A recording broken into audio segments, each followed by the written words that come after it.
So the presentation and insights of Stephen will serve as the basis for our next discussion on institutional adoption of digital assets, together with Tim Grant, David Olsson, Matthias Imbach, and, as already mentioned, Stephen Stomberg. They will discuss together with David Wachsman the challenges and opportunities and share their knowledge. So welcome to Virtual Day. And David, please take over. All right. Thank you so much, Nicolo, for having me on again. I'm excited to be here to talk about, I think, probably the most important topic for most of the audience here, which is the institutional adoption of crypto. And here to discuss this are some of the world experts on the topic, the actual leaders at the major organizations that are helping figure out how institutions are actually buying crypto, holding crypto, custodying crypto, trading crypto, making novel products using crypto-based technologies. And so I'm gonna let everyone give themselves a quick introduction. I think it's important you know who they are, and then we're gonna dive straight into a whole lot of conversations. So let's see. Stephen, why don't we start with you? Tell us very quickly about yourself and your role at Bittrex. Sure. I'm Stephen Stomberg. I'm the CEO of Bittrex Global, which is the non-US part of Bittrex.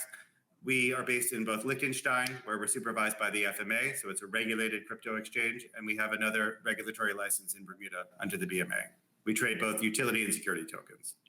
Fantastic. Thanks so much for that. And Tim, tell us a little bit about yourself. Hi, everyone. My name's Tim Grant. I'm the CEO of Six Digital Exchange in Zurich, based in Switzerland. We are about to go live with an exchange and CSD built deliberately and expressly over the last 3 years for regulated digital securities. But we're also working towards building institutional crypto infrastructure. Obviously, that's a big wave at the moment. So that's a good for starters.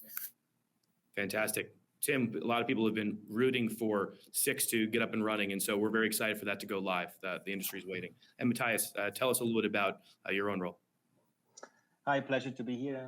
I'm Matthias, one of the co-founders and Group CEO of Signum. We are a digital asset technology group operating as a bank in Switzerland and a asset management licensed entity in Singapore, full focus on empowering institutional and qualified private clients as well as a bank to access this new exciting asset class with complete trust. Well, it sounds like you might be qualified to have this conversation here today, considering that's what you do. And then finally, David Olsson and I, we spoke at the last virtual day during kind of the height of the pandemic. David, tell us a little bit about your role at BlockFi. Yeah, thanks a lot, David. I'm David Olsson, Global Head of Distribution at BlockFi.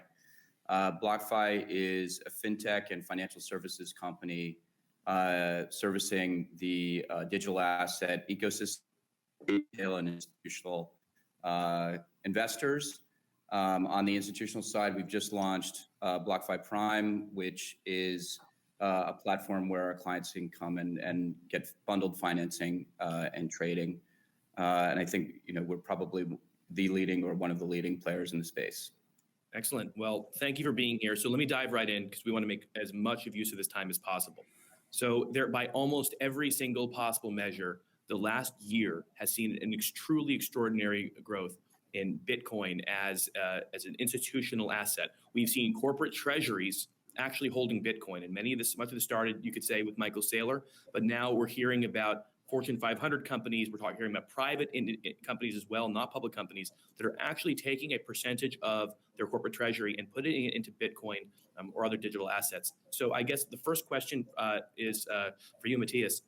How are you seeing this as well? I mean, you obviously can't disclose maybe some of the companies that are coming to you, but are you seeing companies ask you for assistance on onboarding Bitcoin into their corporate treasury?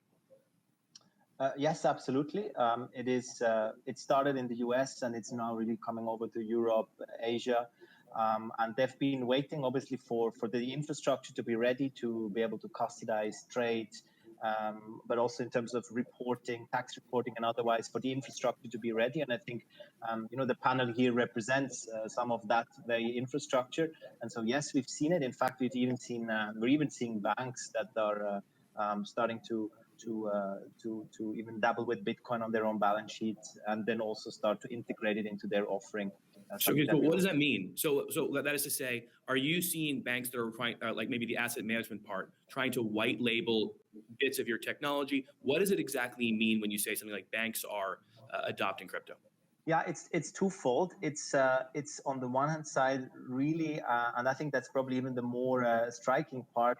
Banks starting to think about, okay, what happens if we invest as a bank on our balance sheet into crypto, into Bitcoin primarily, right? What are the implications accounting wise, capital adequacy treatment wise, regulatory wise? Not even touching it for their clients, but just for themselves as a treasury measure, right? Similar to what corporates do. So that's one. And then second is then when they start, and that is particularly in Switzerland happening at the relatively relevant scale now, to integrate cryptocurrencies in their offering. And our role in this game is that we offer our technology stack to their banks, so that these banks to white label and offer the to their services to their clients, and us running the infrastructure in the background.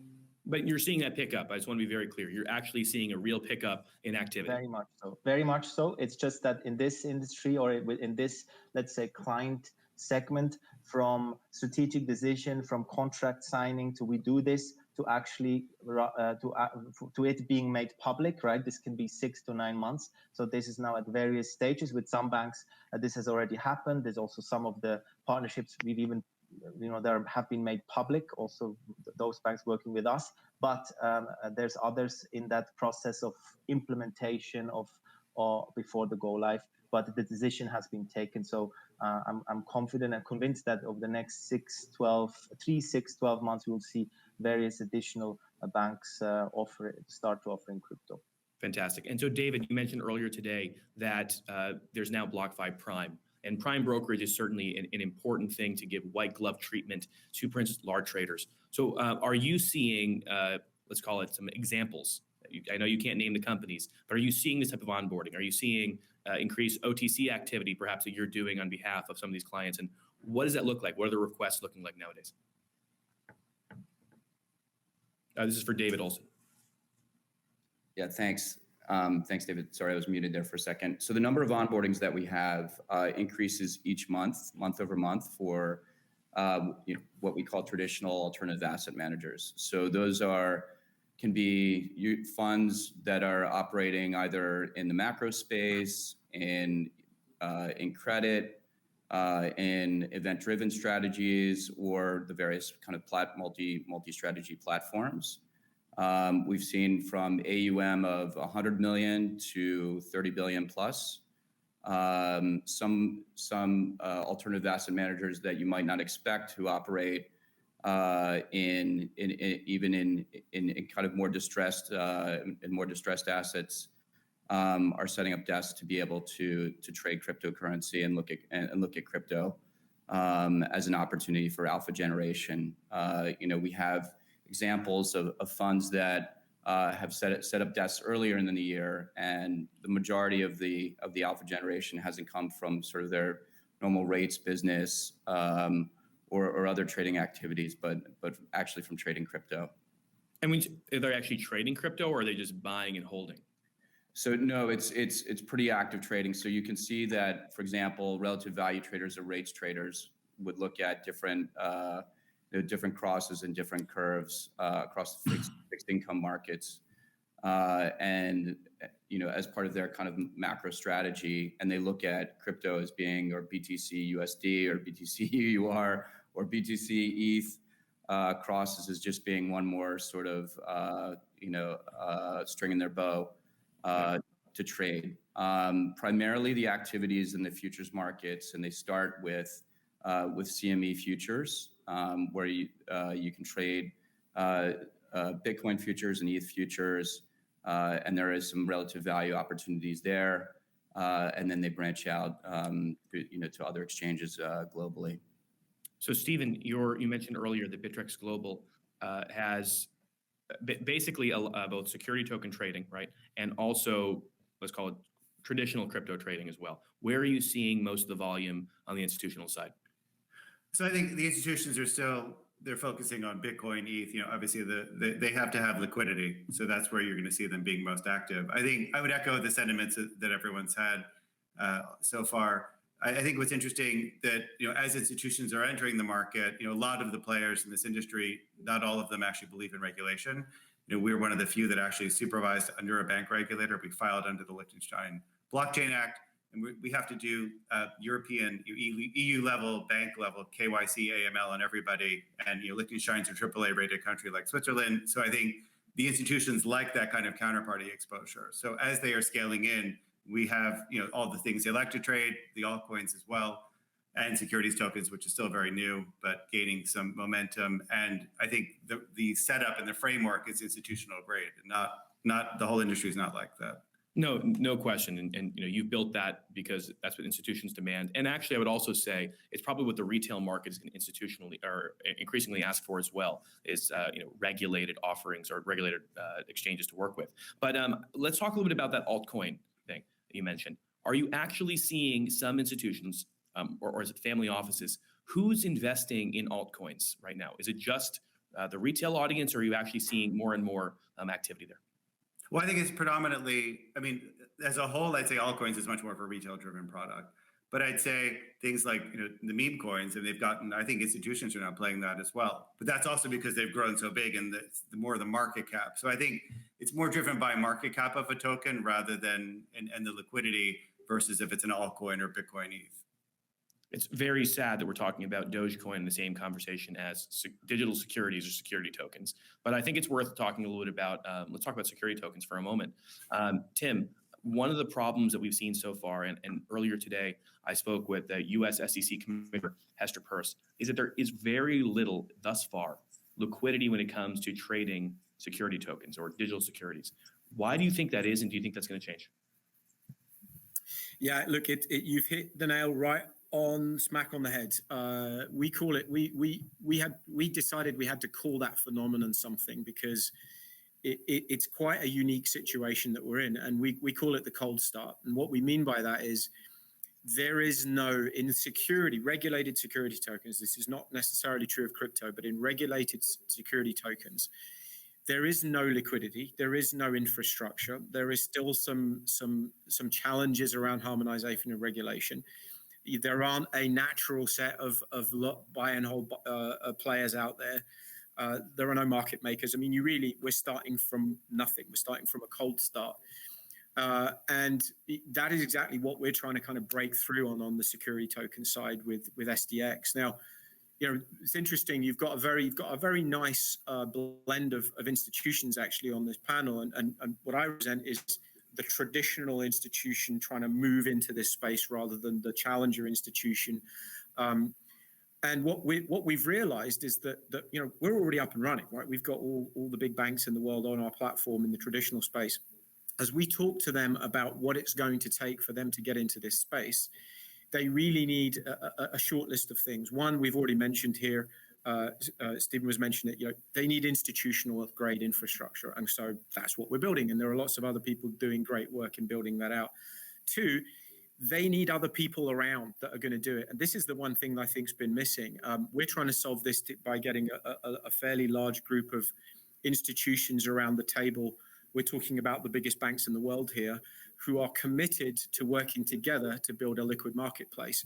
Because if we keep going with these fragmented efforts, a great example, which by the way is a great example of the EIB bond recently, the European Investment Bank bond with SocGen, Goldman's and Santander, I believe, were behind that. That was a big step forward. That was a significantly sized issuance on a public blockchain. Fantastic. But it didn't accrue to a marketplace. Right. And that's the next step. We need to get to this point where there's some consistency. So we are going to bring our own bond issuance to the table in digital form later this year when we get our licenses imminently with a set of players who are committed to making a market. Then you've got the very nascent beginnings of a liquid marketplace for security tokens. And there are others, what Stephen's doing and other players are doing is important too to create this eventual outcome. But we do have this extraordinary chicken and egg. If I'm an issuer, do I go and do this because I don't see the liquid marketplace that gets my paper sold? No, I got to think twice. If I'm a market maker, do I commit the capital? If I'm an infrastructure builder, do I go and build it? Will they come? Somewhere there's the answer when all of those things come together, and that's what the market needs to crack. And we're just trying to be a part of that, David.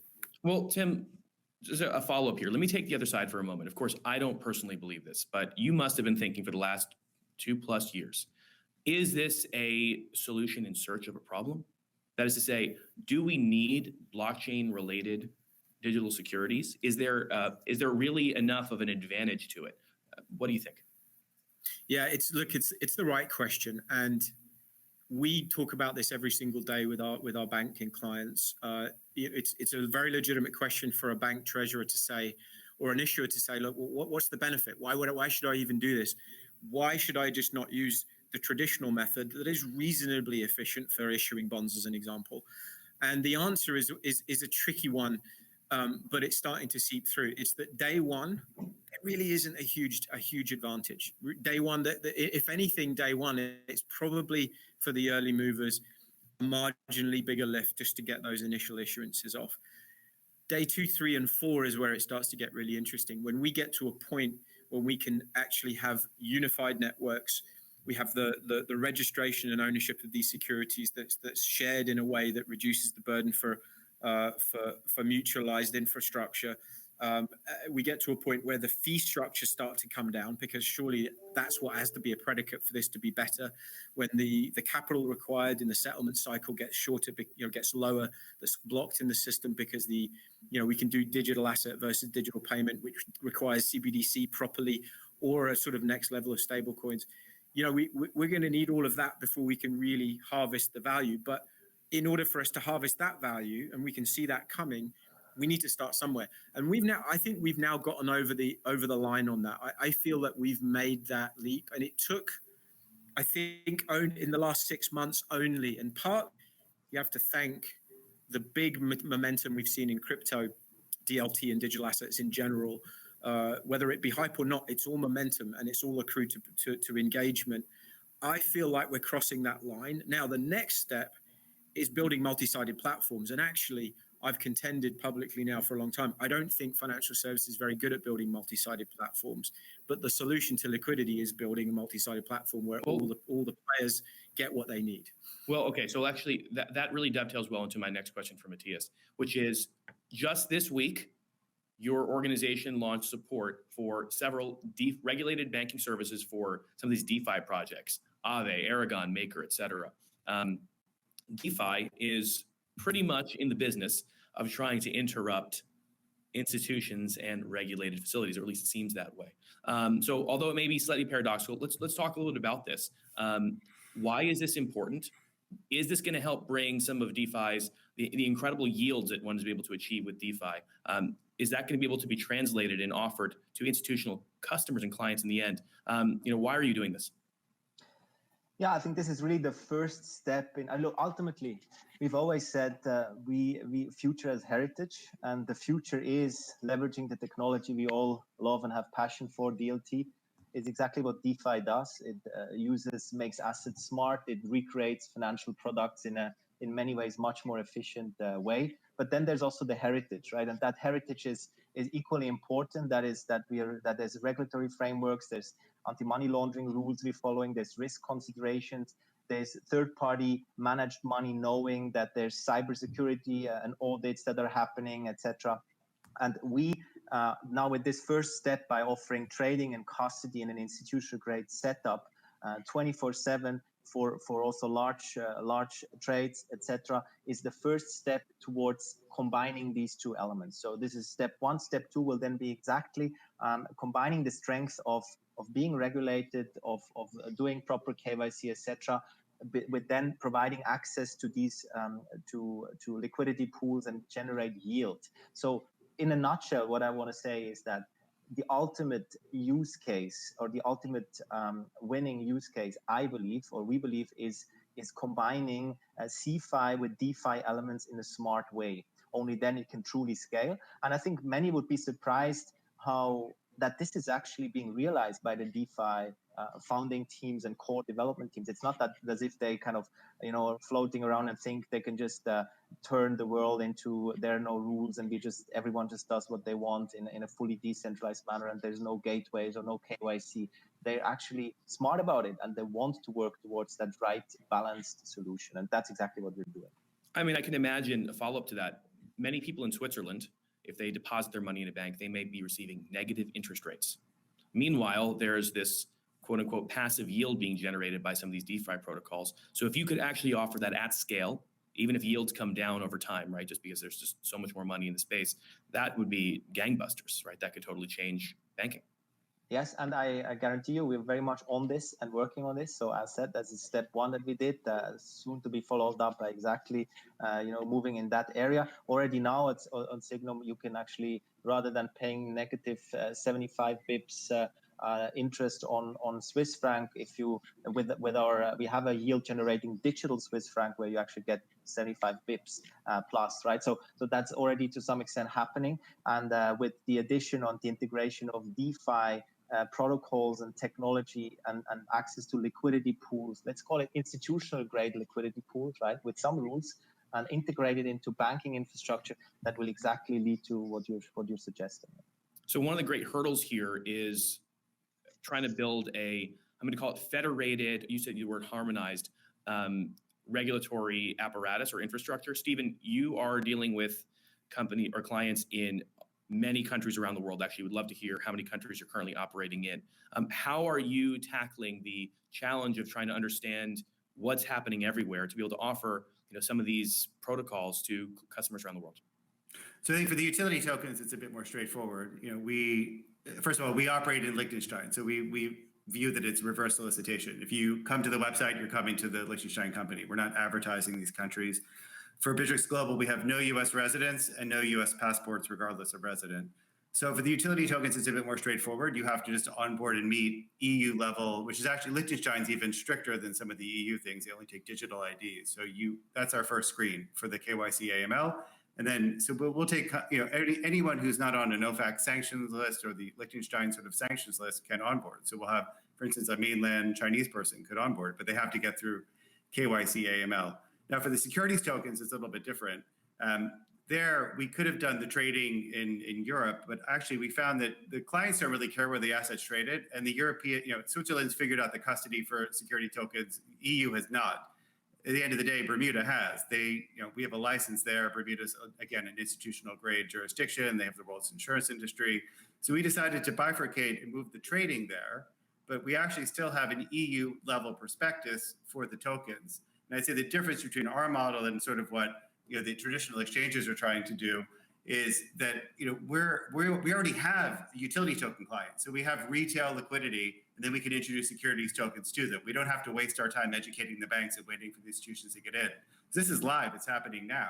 Now, if we want to sell those, then the token is still an ERC20 or any other sort of token protocol. Technology is no different than it is for Ethereum, but the difference is how a regulator looks at it. So right now, we're not offering those back into Europe because we would need to have a broker license to sell what's considered a security back into Europe. So right now, we're not offering those. And I think over time, the regulators will figure this out, and there'll be much more clear rules. So I think we are adhering to the rules as much as one can. We are very much focused on regulation, but it's still a gray area, especially when you get into something like security token offerings. All right, so changing topics a little bit, Stephen. You have a background working formerly at Goldman, at Credit Suisse. You're not the only one who's come from traditional finance and entered crypto. Do you think it's going to be required for there to be a further exodus of talent from traditional finance into this industry to increase institutional adoption of crypto? I think so. So when I joined 3.5 years ago, people thought it was crazy from the traditional finance world. Now I guess I look like a genius in hindsight. But I think that, yes, you're going to see more and more people. I think the opportunities are going to shrink in the traditional finance world. I really do.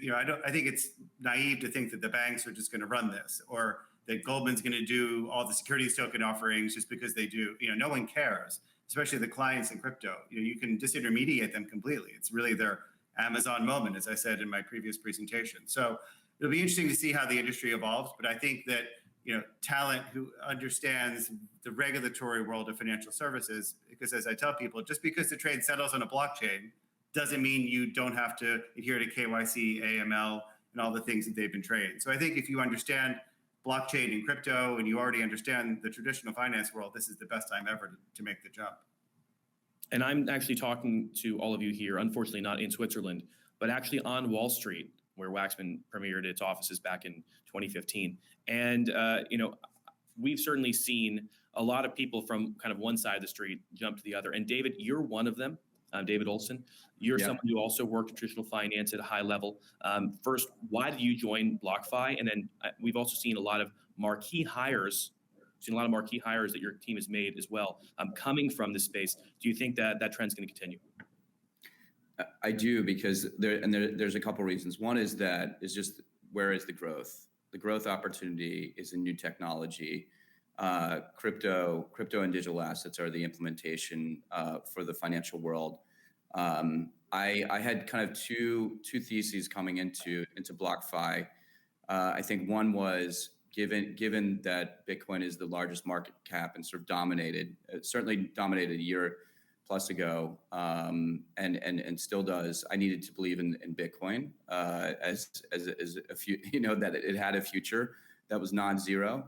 And given the kind of that it is a disinflationary asset, I thought that it would do very well in a time of monetary inflation. The second thing was that I believed in blockchain as the future of finance and decentralization. And so I think there's a test sort of for everybody that comes into the space is, do you believe in both of those things? And you probably need to at least believe in one out of two to make the transition. I do think it's harder. Our experience in hiring people is that if they don't already have an interest in crypto, when they go to sort of, or either they're approached or maybe they're headhunted or whatever by a firm, is that it's more difficult for them to make the transition if they just jump into the kind of the ice cold bath. Rather than having, for example, my case, I had a kind of a PA interest or personal account interest in crypto since 2016, which is not as long as some people, but it's longer than others, I guess. So I think that's pretty critical and what we look for in new hires. We have a couple of new hires that we'll be announcing actually in the next couple of weeks, which should make some waves and hopefully impress the market. With the way that regulation is looking, obviously with the Basel Committee announcement last week, it looks like that crypto will. I echo Matthias' sentiment that banks will do some things in crypto like custody, but I think that other financial services will stay outside of the banking sector. And just like you saw the explosion in private credit and private equity after the global financial crisis, I think this is kind of crypto's moment where we'll have a similar kind of exponential growth period. Well, now that we're coming out of the pandemic, right, I think it's certainly a moment when people are kind of re-examining core principles and first principles. One of the things that's come to light recently that I think probably wasn't as big a deal for the crypto industry 5-8 years ago is a lot of focus on ESG. And where does Bitcoin and other digital assets fit in? We've also known that some major institutional investors, they refuse to invest in anything that might be too harmful, for instance, the environment, the E component of that, or that's not making a sufficient societal impact, the S component. So I guess, Matthias, let's start with you. Do you think that ESG matters for crypto? Do you think that your clients care? Yes, very much so. And I think what we saw in the last 2-3 months, obviously starting with a few tweets and back and forth, it is a bit of those who have been around in crypto for years know that we had a similar moment or a similar phase in 2017. But each time when this particular element, particularly around Bitcoin, is stressed again, as it is now, we make progress. And I think this time, hopefully it will lead to just a good, solid discourse where the first step is to find the right data and the right baseline for discussion, including comparing apples to apples, right? Comparing what does a Bitcoin, what's the value of a Bitcoin a decentralized network? What is it best compared to? Is it to the gold supply chain? Is it to a Visa payment network? What is the energy consumption of these networks versus Bitcoin? Where are the miners getting their energy from right now? There's various studies, but it doesn't feel yet that it's super solid and really done by independent sources. I hope that this discussion this time will trigger that as a baseline. And secondly, what I believe is important for the industry is just to accept, yes, there is an ESG component, and yes, the Bitcoin blockchain proof of work, generally it requires energy, and it is something to be taken seriously. At the same time, then stressing that as in any technology, as it evolves, there's innovation coming in and reduces that exposure. We see that with the proof of stake algorithms and which we have now various blockchains moving into. Some have already, where obviously this element is much less important. So yes, it's important. I believe it will remain important even more. But I also believe that that discourse that we now have will lead to a broader, better baseline of information, so that we can have a grown-up discussion what it means and what needs to be done for it to be accessible as well and acceptable to institutional investors at an even greater extent than today. Tim, earlier you mentioned that for trading of digital securities to operate well, you might want to have something like a CBDC, basically have everything on chain so the technology just works better, as opposed to having perhaps a proxy for a digital dollar or euro or a Swiss franc online. So let's talk a little bit about CBDCs. First, do you think they're actually going to happen? And then secondly, do you think it's going to make a difference, and how? Yeah, you mentioned earlier, and I think it's quite relevant to this topic, the BIS consultation paper that came out a few days ago, that by those with a negative bias will cite as a reason why this is sort of a bad place to go, because look at this volatile asset and look at the heavy capital requirements that are implicated. But actually, it's quite the opposite. It's a massive legitimization that it is an asset class. No one's even questioning at the BIS whether it's an asset class or not. They're saying that it is, and therefore it needs to be handled. And I think that's just one more fantastic step, along with the ESG, by the way, which I think is another important step. This is all validation and all good sort of for the momentum. Now, what's also mentioned that BIS paper is actually stablecoins. There's been less commentary about that, I've noticed, than the capital requirement side. And what that is really saying is that, and I think this is very, very sensible, is that if you're going to have a stable coin, then it's got to have some level of measurable stability. That's the term stable coin, versus whatever it's tracking, whatever currency it might be tracking. Now, that whole problem goes away when you have CBDC. And to be clear, not advocating that CBD is the only answer. I suspect there'll be multiple forms of tokenized money in the future, for multiple different uses. But there is no question that at the point at which a real developed, first world, large G7 type country comes out with a central bank form of digital money, it's a game changer, because it allows the largest regulated institutions who don't want to deal with the uncertainty of that tracking error and who don't want to deal with the uncertainty of stablecoins. And let's be clear, there is some uncertainty. Again, I'm not pouring cold water on stablecoins. It's an important part of the puzzle. But when you can get a pure tracker, which is not even a tracker, it just is that money. It's the central bank money. It's the access to that account. Then you're going to be able to do the kinds of wholesale shifts in money and DVP, digital asset versus payment, that you simply can't do today. Those massive inefficiencies around settlement, which ultimately is going to need a collapsing of settlement times, is going to be predicated on having the rails, which we're building, and the assets and the cash to go together and actually create the DVP and generate the efficiency. So I do think it's happening. We can cite that because we're working with the National Bank. Now publicly, we've cited that we're working with the Banque de France, with a great group as well. So we're looking not only at Switzerland, which I believe will be one of the first. I'll be bold enough to say that. I think it will get there eventually. I can't say when, but I think it will be. The intent is clear at board level at the SNB that this is somewhere they want to go without a description of timing. And we're working with them day to day to figure out the next steps. We're using production infrastructure to represent the CBDC. We've now shown it works. We're working with local banks, but now we're looking at cross-border. And that's the other predicate. If Switzerland just does it, that's no good. We need every jurisdiction to do it. In order for that to work, we need the sovereignty to be in place between different jurisdictions, Euro jurisdiction, Swiss franc jurisdiction. What does that look like technically, policy-wise? That's what we're working on now. So I think it's only a matter of time I think it gives us huge benefits. It doesn't kill stable coins.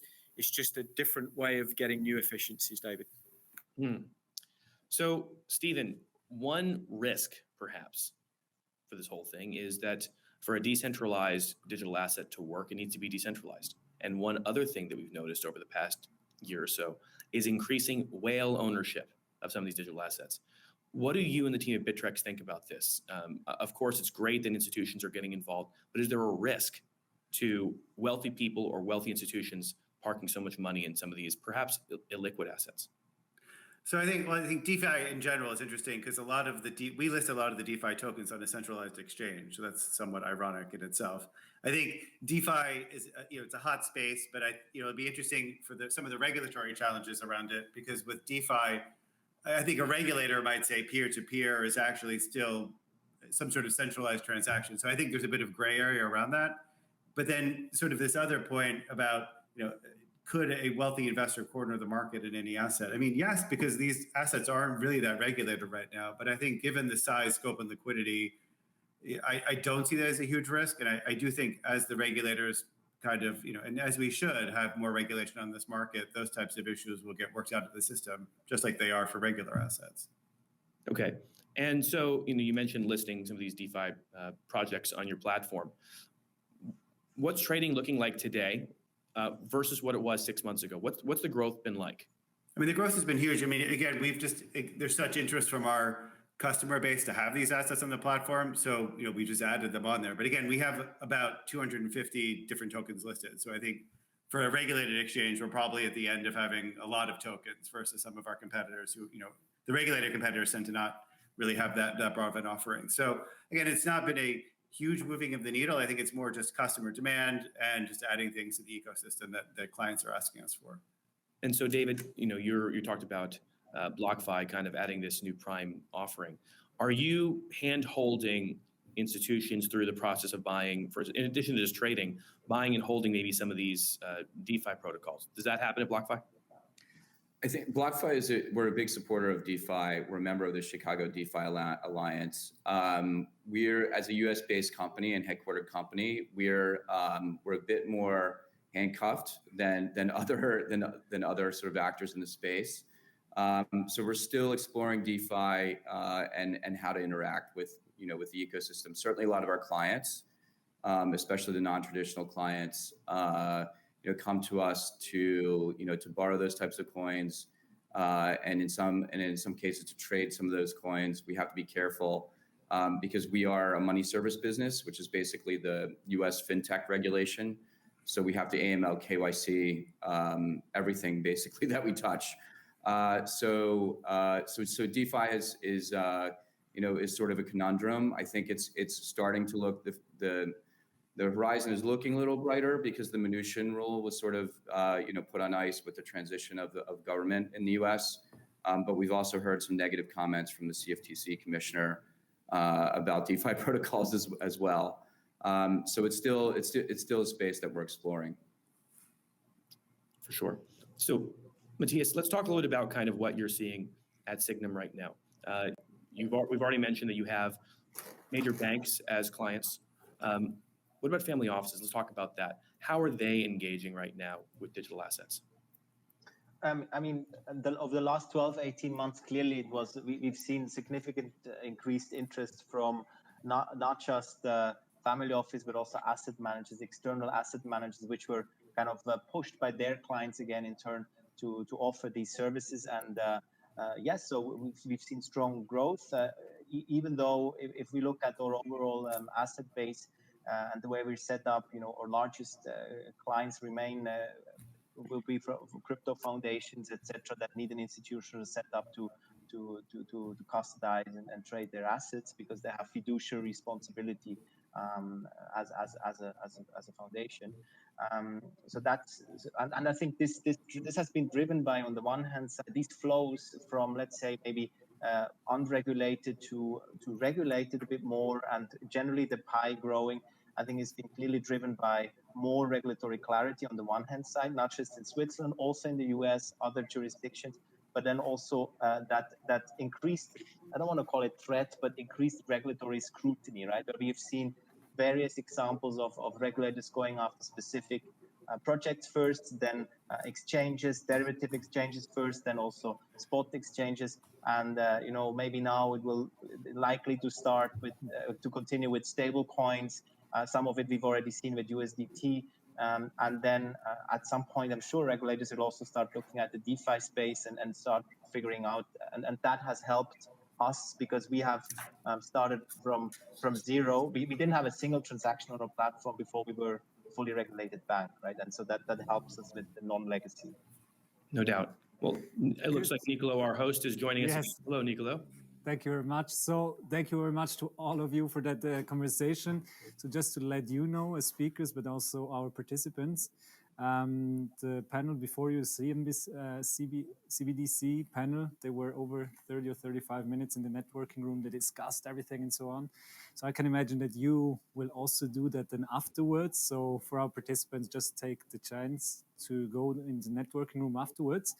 For you speakers, I have one or two questions that we received now. The first one, high level, does Twitter move the market? That makes a lot of retail afraid. Is this just normal market? So I would address that first to Tim. And does Twitter move the market? Well, Twitter moves the crypto markets. That's for sure. Just look at Elon Musk. It's actually fascinating. There are some interesting efforts out there where the new predictors of market movements, which is actually in the institutional world, the classic bank researchers. So your price target, etc. And you have a subset of really maybe 20, 30 maximum institutions who are putting prices and price targets and analysis on stocks. The new version of that in this new world is the Twitterverse, and now other platforms as well, but generally this sort of metaverse of players where there are thousands upon thousands of predictions happening every day. And some of them move the market and more people are becoming influencers and some of them less so. But what's really interesting is when you aggregate all of that, there's some fascinating information. I suspect one new frontier in the next few years will be the harnessing of Twitter as a legitimate place for predictions and opinion. It's somewhat unstructured now, but it's in a place where it can be structured. So I'd say it definitely happens for big stocks. Look at Elon Musk, but I think it's one to look out for. Thank you very much. So maybe just taking one statement from your side, because to David, what do you think about Elon Musk? Well, I think that, yeah. David Olsson? David Olsson, sorry, David. Sorry, David. Yeah, I mean, I think it's a very hard question, I guess. That's a complex question. I think as I may have related before this call, we met with some miners in Miami at the Bitcoin conference. They had a call, their consortium had a call with Elon, and he made it clear that he had a roadmap in mind for the industry. And then he came out later, obviously, and made that statement that Tesla will accept Bitcoin when it gets to 50% ESG sources for power. So I don't know. It's I don't think anybody can really understand his mind, because some of his tweets send Bitcoin below the price that presumably Tesla bought their Bitcoin at. So you would think that would be negative for his business. He definitely probably has some sort of God complex and likes to see the market move on the back of his tweets. But it's interesting for traders and for volatility for sure. Okay, good. Thank you very much. So the last question goes to Matthias. What's your view on Mark Carney's call for smart contract in the financial system for emissions reporting, which is also going to ESG, I think. So do you have any opinion on that? Well, that ESG is highly relevant, and that nobody can ignore it, particularly also not the financial industry fully buy it. Any tool that can be used to make it transparent and maybe bring market forces that we know from other markets to deal with this in a fair and liberal way in some sense. I would support. Whether in what shape and form smart contracts can help in dealing with it, I can imagine it, but would have to look into it. So I don't know, which needs to be tested. If it's a good solution, why not? Yeah. Okay, good. Then thank you very much for your time here for the discussion. As I mentioned.